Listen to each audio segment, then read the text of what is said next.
सभी को नमस्कार। हमारे यूट्यूब चैनल के ऊपर जिसमें हम गवर्नमेंट के जितने भी गवर्नमेंट सर्वेंट्स जो सेंट्रल गवर्नमेंट में हैं, सेंट्रल गवर्नमेंट की ऑटोनॉमस बॉडीज़ में हैं, उनके लिए वीडियो लाते रहते हैं। रूल्स के ऊपर जो भी अपडेट्स आती हैं, जो रूल्स आते हैं, जो भी गवर्नमेंट सर्विसेज में के एग्ज़ाम की प्रिपरेशन कर रहे हैं, तो वहाँ पे बहुत सारे रूल्स जो हैं वो पूछे जाते हैं एग्ज़ाम में। तो उसी कड़ी में आज हम जो स्टार्ट करने जा रहे हैं वो है पेंशन एंड रिटायरमेंट बेनिफिट।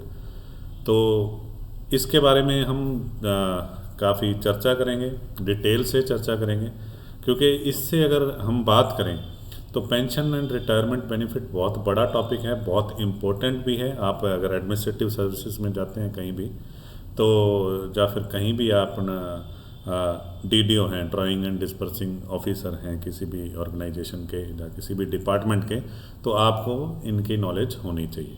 तो इसकी डिटेल में चर्चा करेंगे। 5-6 वीडियो में पूरा का पूरा कॉन्सेप्ट हम कवर कर लेंगे, और साथ ही साथ ये गारंटी है कि इसमें से आपको 5 से 7 क्वेश्चन मिलने वाले हैं किसी भी एग्ज़ाम में, जिसकी एग्ज़ाम की तैयारी कर रहे हैं आप। तो बहुत इंपॉर्टेंट टॉपिक है दोस्तों, सब ध्यान से एक बार हम इसको देखेंगे। तो पेंशन और रिटायरमेंट बेनिफिट के बारे में हम अगर बात करें तो बहुत तरह की पेंशन्स के रूल्स जो हैं वो गवर्नमेंट ऑफ इंडिया ने बना रखे हैं, जो समय समय पर चेंज भी होते रहते हैं। और मैंने आज कोशिश करी है कि जो भी मॉडिफाइड रूल्स हैं आज के टाइम पे जो अप्लाई हो रहे हैं, आज के दिन पे जो अप्लाई हो रहे हैं, वो आपको बताऊं मैं। और सबसे पहले जो आज का वीडियो इसमें होने वाला है उसमें हम टाइप ऑफ पेंशन्स की बात करेंगे, कितनी तरह की पेंशन्स हैं जो मिलती हैं और किस किस टाइम पे कितने कितने टाइम पीरियड पे वो आपको मिलेंगी। साथ के साथ हम क्वेश्चंस भी डिस्कस करेंगे कि एग्ज़ाम में आपको किस तरह के क्वेश्चन इसमें मिलने वाले हैं। तो आइए स्टार्ट करते हैं। सबसे पहला जो हम यहाँ पे बात करने जा रहे हैं, पेंशन की बात करने जा रहे हैं, टाइप ऑफ पेंशन्स की बात करने जा रहे हैं। तो सबसे पहला जो हमारे पास जो पेंशन आता है वो आता है सुपर एनुएशन पेंशन। सुपर एनुएशन पेंशन में बेसिकली क्या होता है कि जब आपकी एज हो जाती है, रिटायरमेंट एज, जो कि सेंट्रल गवर्नमेंट में तो 60 ईयर्स है और कई स्टेट गवर्नमेंट में 58 ईयर्स भी हो सकती है। तो हम अगर भारत सरकार के रूल्स की बात करें तो जो भी गवर्नमेंट ऑफ इंडिया में सर्विस कर रहे हैं, जहाँ गवर्नमेंट ऑफ इंडिया से रिकॉग्नाइज कोई भी ऑटोनॉमस बॉडीज़ हैं उसमें सर्विस कर रहे हैं, तो वहाँ पे आपको रिटायरमेंट एज जो है वो 60 मिलने वाली है। तो सुपर एनुएशन पेंशन का मतलब जब आप रिटायर हो गए, आपने अपनी एज पूरी कर ली है, सर्विस की एज पूरी कर ली है, तो उस टाइम पे जो बेनिफिट आपको मिलने वाले हैं उसको हम सुपर एनुएशन पेंशन बोलते हैं। तो इसको रिटायर्ड पेंशन बोला जाता है जब हम रिटायर हो जाते हैं, क्योंकि उसमें बहुत सारे आपको बेनिफिट मिलेंगे, आपकी पेंशन बनेगी, है ना। इसमें भी 2 तरह की पेंशन अब चल रही हैं, old pension scheme and new pension scheme. इनके बारे में डिटेल में डिस्कस करेंगे, क्या क्या बेनिफिट आपको मिलने वाले हैं हर एक तरह की पेंशन में, वो भी डिस्कस करेंगे। पर इस वीडियो में हम सिर्फ type of pension he discuss करने वाले हैं। नेक्स्ट जो हम बात कर रहे हैं वो है रिटायरिंग पेंशन रूल 36। तो मैं साथ के साथ, क्योंकि कई बार बहुत बार होता है कि रूल्स भी पूछ लिए जाते हैं, तो रूल 36 में रिटायरिंग पेंशन है। रिटायरिंग पेंशन अब कई तरह की हो सकती है। इसके बारे में अगर बात करें तो सबसे पहली जो आ रही है वो है rule 48 of CCS pension rules, retirement on completion of 30 years. अब 30 ईयर आप कंप्लीट कर रहे हैं, जब भी आपने सर्विस में 30 ईयर कंप्लीट कर लिए हैं, मान लो आप 25 ईयर की एज के में आप सर्विस में आए और 55 ईयर्स में आपने 30 ईयर कंप्लीट कर लिए। अब आपके पास और आपकी ऑर्गेनाइजेशन के पास 2 ऑप्शंस हैं। आप अगर थक चुके हैं, आप कहते हैं कि मैं अब और सर्विस नहीं करना चाहता, तो आपके पास ऑप्शन है कि आप अपनी जो अथॉरिटी है, जो अपॉइंटिंग अथॉरिटी होगी, उसको आप बता दीजिए कि मैं रिटायर होना चाहता हूँ। उसके लिए आपको एक नोटिस देना पड़ेगा, आपको एक एप्लीकेशन देनी पड़ेगी, एक फॉर्म होता है फिक्स, उसमें भर के देना पड़ेगा कि मैं अब इस सर्विस से रिटायर होना चाहता हूँ। मतलब ये आपकी विल है, और जो नोटिस पीरियड है वो 3 मंथ से कम नहीं होना चाहिए। ठीक है। दूसरी ऑप्शन इसमें ये है कि सरकार भी आपको, जो ऑर्गेनाइजेशन आपकी है, वो भी आपको रिटायर कर सकती है, कि वो कहें कि अब हमें आपकी ज़रूरत नहीं है, अब आपने 30 ईयर्स आपने सेवाएं हमें दे दी हैं, तो अब भी आप क्या करो, आपको हम रिटायर कर रहे हैं सर्विस से, पर उसके लिए भी शर्त यही होगी कि वो आपको 3 महीने पहले कम से कम नोटिस देंगे, है ना। उसमें पब्लिक इंटरेस्ट में आपको वो रिटायर कर सकते हैं, ठीक है। तो अब इसमें जा तो वो नोटिस दे देंगे आपको, अगर नोटिस नहीं देते हैं तो वो 3 महीने की सैलरी और अलाउंसेस जो भी आपने लास्ट पे आपकी सैलरी होगी जो आपने ली है, वो 3 महीने की सैलरी दे के आपको वो कहते हैं कि आप अब रिटायर हो चुके हो, ठीक है। तो ये रिटायरिंग पेंशन के अंडर आता है। तो रूल कौन सा हुआ, 48 CCS पेंशन रूल के तहत आता है। 30 years of completion of qualifying service के ऊपर आता है।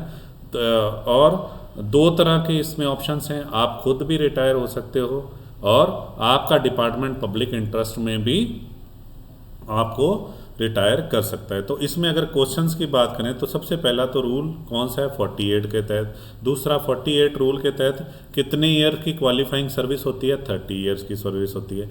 नोटिस पीरियड जो है वो कितने मंथ का होता है, मिनिमम 3 मंथ्स का होता है। अगर नोटिस पीरियड नहीं दिया जाता है तो उस केस में क्या होगा, उस केस में वो आपको 3 महीने की सैलरी जो भी पे एंड अलाउंसेज हैं वो आपको दे देंगे, ठीक है। तो ये तो हो गया हमारा रिटायरिंग पेंशन के बाद। उसके बाद जो हम इसी रूल के तहत अगर 48 रूल 48 में ए पार्ट एक और है, उसमें रूल है 20 ईयर ऑफ क्वालिफाइंग सर्विस, जिसको हम VRS बोलते हैं, वॉलंटरी रिटायरमेंट स्कीम, ठीक है। तो इसमें आप after completing of 20 years of qualifying service, इसमें आपके पास ऑप्शन रहेगा कि आप अपनी सेवा से मतलब रिटायर हो सकते हैं, ठीक है। ये आपके पास ऑप्शंस हैं। इसमें आपका डिपार्टमेंट आपको बाय फोर्स आपको रिटायर नहीं कर सकता है।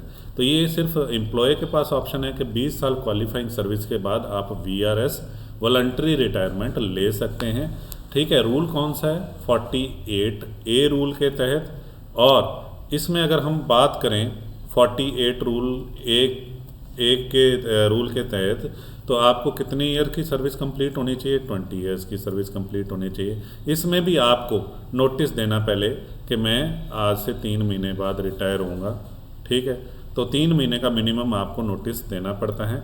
उसके बाद अब ये 3 महीने का जो नोटिस है, इसको भी जो आपका अपॉइंटिंग अथॉरिटी है, इसका कर्टेलमेंट किया जा सकता है, मतलब इसको कम किया जा सकता है। उसके पीछे रीज़न आपका सॉलिड होना चाहिए।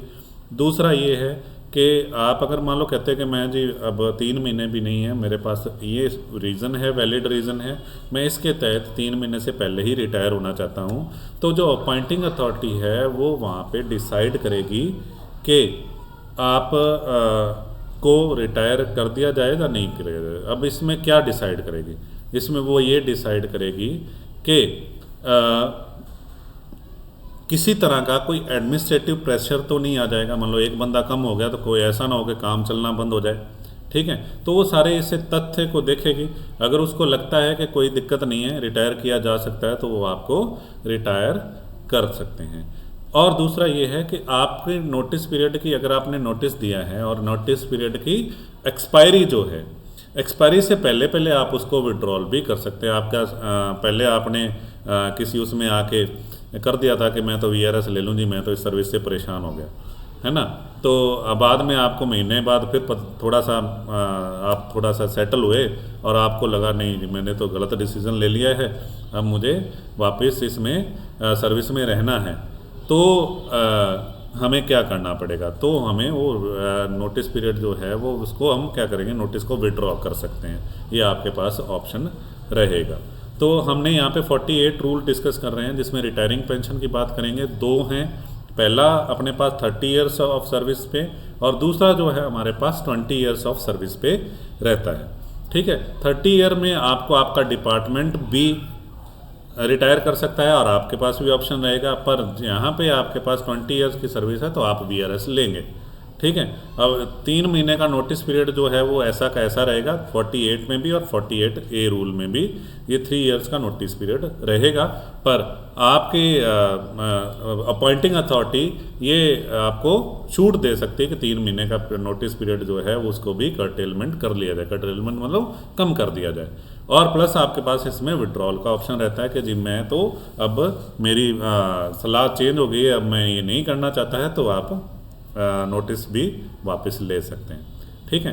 तो बहुत अच्छा टॉपिक है आपके जो आप सर्विस में हैं, आपको भी अपनी इन्फॉर्मेशन बढ़ाने के लिए आप पे कौन कौन सी अप्लाई होंगी, कौन कौन से रोल अप्लाई होंगे, वो आपको इस वीडियो को अच्छे से देख लेना चाहिए।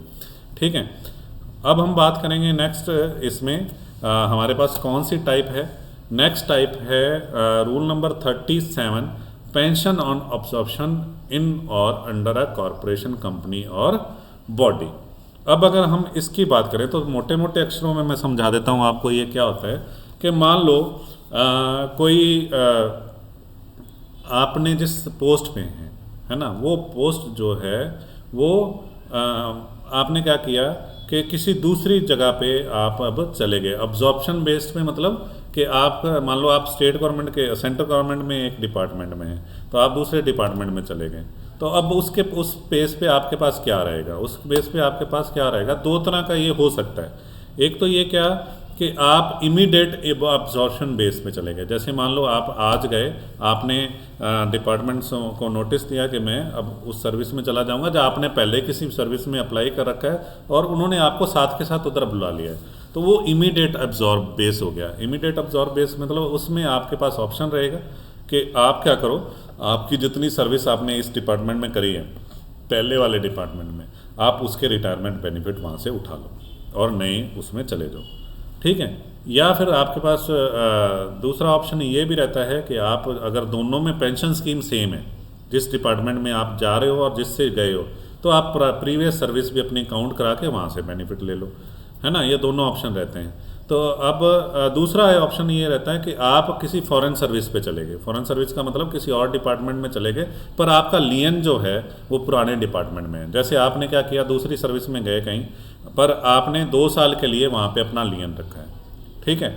उस केस में आपको ऑब्जर्व करिए, आपको 2 साल बाद उस डिपार्टमेंट ने ऑब्जर्व कर लिया, या 1 साल बाद आपको उस डिपार्टमेंट ने ऑब्जर्व कर लिया, तो वो जो ऑब्जॉर्प्शन डेट होगी, जिस टाइम पे आपने अपने डिपार्टमेंट में रेजिग्नेशन फाइनली दे दिया कि अब मैं यहाँ से जाऊँगा, उस टाइम तक जो है वो अपना पिछले डिपार्टमेंट से बेनिफिट मिलेंगे, और उसके बाद जो है वो आगे वाले डिपार्टमेंट में आप जाओगे, वहाँ से आपके पेंशन बेनिफिट रहेंगे। इसमें भी ये ऑप्शन रहता है कि आप अगर मान लो पीछे वाला जो डिपार्टमेंट है, पहले वाला आपका पुराना डिपार्टमेंट और नया डिपार्टमेंट है, दोनों की पेंशन पॉलिसी एक जैसी है, पेंशन रूल एक जैसे अप्लाई हो रहे हैं, तो वहाँ पे भी आप अपनी सर्विस काउंट करवा लो, प्रीवियस सर्विस आप काउंट करा लो और बेनिफिट जो है वो आगे वाले डिपार्टमेंट से ले लो। ठीक है।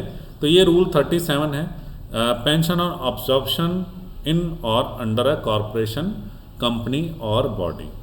ये जो बॉडी है या कंपनी है, ये कहीं ना कहीं गवर्नमेंट से एसोसिएट होनी चाहिए, या तो होली वो गवर्नमेंट रन कर रही हो, या फिर पार्सली वो रन कर रही हो, या ऑटोनॉमस बॉडी जैसे हम बात करें। ठीक है। तो वहाँ आप जाओगे तभी आपको बेनिफिट मिलेंगे, कहीं प्राइवेट में चले गए तो कुछ नहीं मिलने वाला। ठीक है। आगे हम बात करेंगे, नेक्स्ट जो है वो है हमारे पास रूल 38 ऑफ CCS। 37 अपन ने देखा वो अब्सॉर्प्शन वाला, 37 अपने पास इनवैलिड पेंशन आता है। इनवैलिड पेंशन जो है उसमें अब हमारे पास क्या ऑप्शन रहते हैं। इनवैलिड पेंशन होती क्या है वैसे, सबसे पहले अगर बात करें, मान लो आप सर्विस में आए, है ना, किसी भी गवर्नमेंट सर्विस में आए सेंट्रल गवर्नमेंट की, और आप किसी कारण से डिसेबल हो गए, अब आप काम नहीं कर पा रहे हैं। ठीक है। तो आपको इनवैलिड पेंशन मिल सकती है। इनवैलिड पेंशन मतलब उसके लिए आपको क्या चाहिए, एक डिसेबिलिटी सर्टिफिकेट आप प्रोड्यूस करोगे, है ना। अब ये rule section 20 under PW act 2016 जो है उसके तहत कहीं ना कहीं आपके ऊपर वो डिसेबिलिटी एप्लीकेबल होनी चाहिए, रूल नंबर 20 के तहत। इसमें कुछ डिसेबिलिटी बताई गई हैं, रूल 20 आप अगर पढ़ोगे, सेक्शन 20 पढ़ोगे PW एक्ट का 2016 का, तो आपको कुछ अराउंड 40 to 50 डिसेबिलिटीज़ मिलेंगी। उनमें से कोई भी डिसेबिलिटी आप पे अप्लाई हो रही है तो आपको इनवैलिड पेंशन आपको सैंक्शन कर दी जाएगी और आप अपने घर पे बैठ के पेंशन ले सकते हैं। ठीक है। अब वो डिसेबिलिटी है वो परमानेंट नेचर की होनी चाहिए। ऐसा नहीं है कि आपका साल बाद ठीक हो जाओगे, 2 साल बाद ठीक हो जाएगा। तो प्रॉपर मेडिकल बोर्ड बैठेगा, वो आपको सर्टिफिकेट जारी करेगा कि ये अब फ्यूचर में काम इस तरह का नहीं कर पाएंगे। ठीक है। अब रूल 20 जो है वो कहीं पे अप्लाई नहीं होता है। जैसे रूल 20 में अगर बात करें कि किसी की मेंटल प्रॉब्लम हो गई है ना, मेंटली कोई डिस्टर्ब हो गया है, तो उस केस में भी उसको इनवैलिड पेंशन सेंक्शन कर दी जाएगी। अब रूल क्या कहता है? रूल ये कहता है कि जो पेंशन किसी की भी सेंक्शन करनी है आपने, इनवैलिड पेंशन को छोड़ के, बाकी सब में क्या है कि आपकी मिनिमम 10 ईयर्स क्वालिफाइंग सर्विस होनी चाहिए अगर आप पेंशन लेना चाहते हैं। ठीक है। पर इनवैलिड पेंशन पे ऐसा अप्लाई, कोई भी रूल अप्लाई नहीं होता है।